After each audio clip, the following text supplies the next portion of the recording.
বিশেষ দিনে প্রিয়জনকে দিন সাউন্ড এক্সের হেডফোন।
মায়ের মমতা আমি বুঝি, মমতা আটা ময়দা সুজি,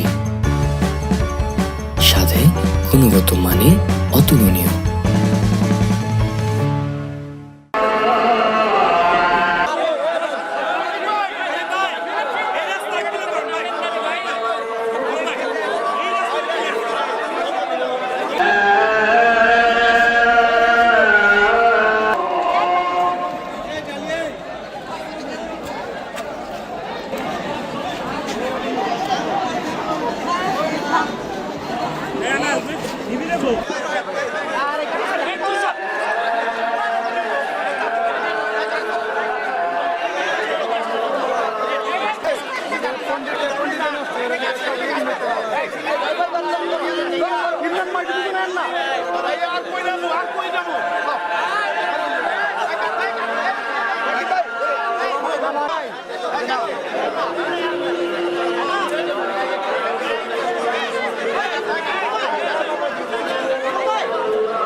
আমার সকল সম্মানিত মিডিয়া কর্মী ভাইরা এবং সংবাদ মাধ্যম কর্মী ভাইরা, আসসালামু আলাইকুম।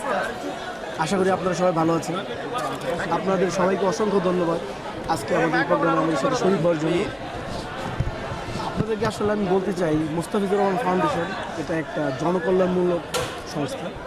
আমরা এটা আমার বাবার নামে করেছি। আমার বাবা উনি মারা গেছে। আমি এবং আমার ভাই জগন্নাথের নামে আজাদ সহকারে আমাদের অন্যান্য পরিবারের সদস্য, আমরা সবাই এই ফাউন্ডেশনের মধ্যে আমরা আসছি। ইনশাল্লাহ পূর্বেও সবসময় অসহায় গরিব দুঃখী মানুষের পাশে ছিলাম। তো আগে হয়তো আমাদের এইভাবে ওপেনিং আমাদের জনসম্মুখে বা সবাইকে এইভাবে করার সুযোগ হয়ে ওঠে নাই বিভিন্ন কারণে, যে আপনার অবগত আছে। তো ইনশাল্লাহ আমরা আশা করছি মুস্তাফিজুর রহমান ফাউন্ডেশনের পক্ষ থেকে আমাদের এই যে যাত্রা এটা অব্যাহত থাকবে ইনশাল্লাহ।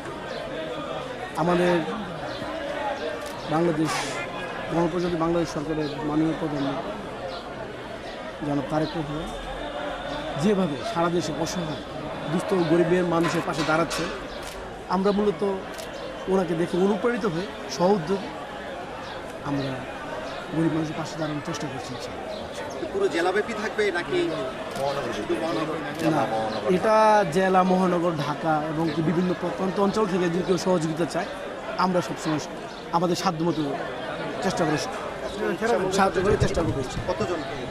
ঈদ সামগ্রী আসলে এগুলা এভাবে আমি নাই বলি, কারণ এটা আসলে সংখ্যায় বলতে হয় না। তো ইনশাল্লাহ আমরা আশাপাশি প্রাথমিকভাবে নারায়ণগঞ্জে যে 27টা ওয়ার্ড আছে সিটি কর্পোরেশনে, সবগুলো ওয়ার্ড ইনশাল্লাহ অসহায় দুস্থ মানুষের কাছে আমাদের খাদ্য পৌঁছাবে। এটা শুরু করেছেন তো? আজকে আমরা এটা একটা সদর থানায় একটা করলাম, আমরা আরও 2টা থানায় করবো এবং প্রতিটা ওয়ার্ডে আমাদের যারা সহকর্মী ভাইরা আছে, আমাদের যারা মেম্বার আছে, সবাই ইনশাল্লাহ পৌঁছে দিবে এবং সবাইকে অগ্রিম শুভেচ্ছা জানালাম। ধন্যবাদ। আসসালাম, ভালো থাকবেন।